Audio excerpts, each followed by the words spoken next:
Hello po sa inyong lahat mga ka-crypto. Ako po si Pinoy Crypto Trader at sa video na ito ay atin pong pag-uusapan ang tungkol dito sa top cryptocurrencies na kailangan daw po nating tutukan sa loob ng linggo na ito ayon dito kay Crypto.news. At ito po ay ang BSB, BCH at ang FTT.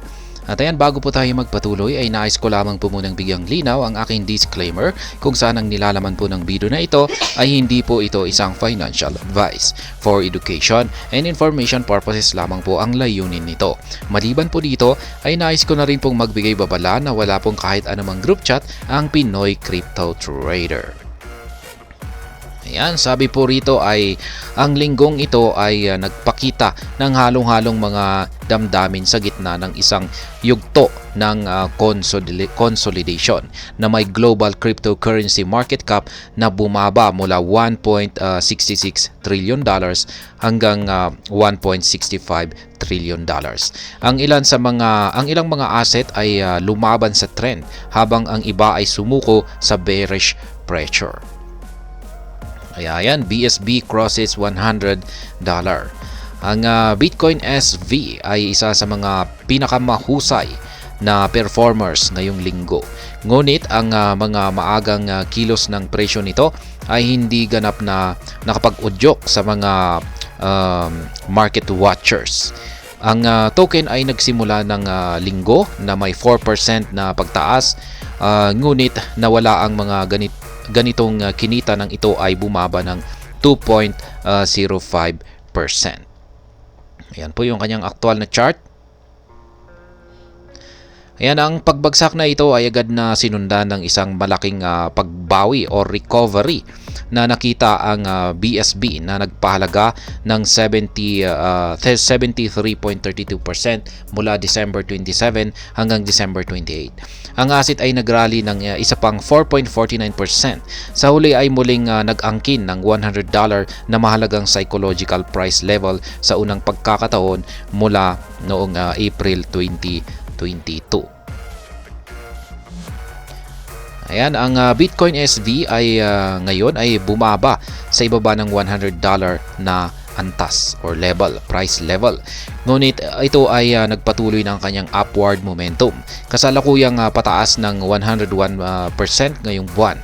Ang cryptocurrency ay tumaas din ng 90.8% ngayong linggo na may kasalukuyang trading value na $96 sa oras nang nailabas ang ulat na ito. Yan, or ang balita na ito. Sa gitna ng pagtaas ng presyo, ang RSI ng VSB ay lumobo sa 84.40 na nagpapahiwatig ng bullish momentum at isang pag-slide sa overbought territories. Ang metric na ito ay nag-trigger ng halo-halong mga reaksyon na may trade volume na bumaba ng 52% sa loob ng huling 24 na oras hanggang $335 million. Yan, Bitcoin Cash hits a 5-month high.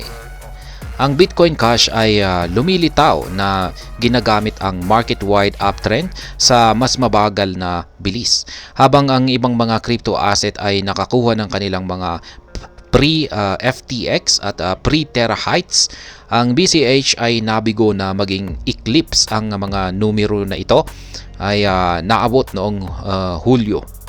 Ayan. Yan po yung chart ni Bitcoin Cash. Ayan, mula po yan kay Binance sa kanyang 1-hour chart. Gayunpaman, ang crypto asset ay nag-pick up ng bilis kamakailan lamang na tumalon sa isang mataas na $287 noong December 30 bago nasaksihan ang resistance. Ang huling beses na nakita ang BCH ang antas o presyo na $288 ay noong Hulyo. Ang token ay naglalayong malampasan ang $300 na psychological threshold upang mapanatili ang kanyang bullish run. Mula sa isang technical na paninindigan, ang BCH ay nadulas sa mga paborableng teritoryo na may kanyang MACD or Moving Average Convergence Divergence, yan, indicator na nagpapahiwatig ng bullish momentum. Ang pagtaas ng crypto asset ay nag-trigger ng isang pagtaas sa kanyang araw-araw na MACD na humantong sa isang halaga na 7.8 na may control line na nagbabasa ng 3.34. Ang isang MACD indicator na may MACD line na malaki sa itaas ng signal line ay nagmumungkahi ng bullish momentum. Sa kasong ito, ang MACD line sa 7.8 kumpara sa isang control line sa 3.34 ay nagpapahiwatig ng isang malakas na bullish trend na maaring nagpapahiwatig ng isang pagkakataon na bumili para sa Bitcoin Cash. Ang BCH ay kasalukuyang nagtitrade para sa $266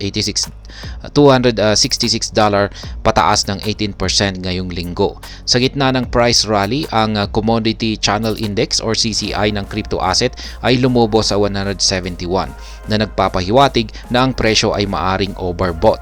Ang sobrang mataas na pagbabasa o reading na ito ay nagpapahiwatig na ang presyo ay malayo sa kanyang kasaysayan na average at maaring due para sa isang correction.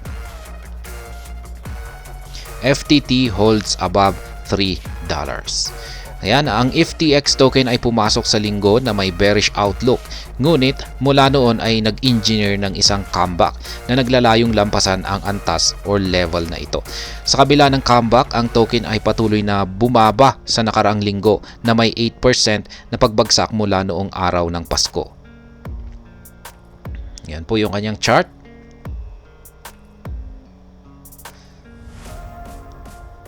Ang FTT ay bumagsak ng 23.5% mula sa $3.719 noong December 25 hanggang 2.84 noong December 29. Ang asset ay nag-umpisa sa kanyang recovery pagkatapos ng kanyang pagbagsak sa presyong $2.84 na nagrally sa isang mataas na presyong 3.645. Yan, ngunit nakaharap sa resistance. Ayan, meron po siyang siya po ay napigilan ng isang resistance. Sa kabila ng resistance na ito ay patuloy na hawak ng FTT ang itaas na $3 na presyo na matatag na ipinagtatanggol ang suporta. Kung sakaling mabasag ng FTT ang $3.6 na antas, ang susunod na mahalagang resistance dito ay kasalukuyang nakaupo sa $3.995 sa Fibonacci level na 0.382. Ito ay magdadala sa token pabalik sa mga highs ng November. Ang CCI ng FTT ay nagpipinta ng isang kawili-wiling larawan na may kasalukuyang halaga na negative 67.14. Ito ay nagpapahiwatig na ang token ay malawakang oversold. Yan, sa kabila ng bearish outlook, ang FTT ay kasalukuyang nagtitrade sa itaas ng 200-day EMA. Ngunit bahagyang sa ibaba ng 50-day na EMA. Yan, 50-day A.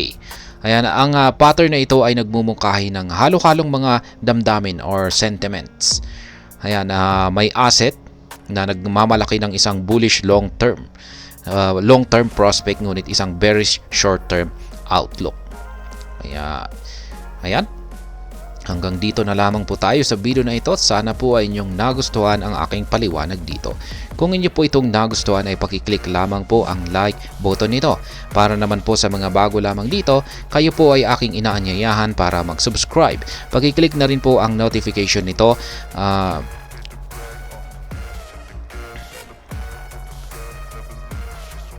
Ayan, para notification nito sa mga bago kong videos na akin para kayo po ay dahil ito po ay magsisilbing notification sa mga bago kong videos na akin pong ina-upload sa aking YouTube channel na ito. Marami pong salamat sa panunood. Ingat po tayo lagi at God bless po sa ating lahat.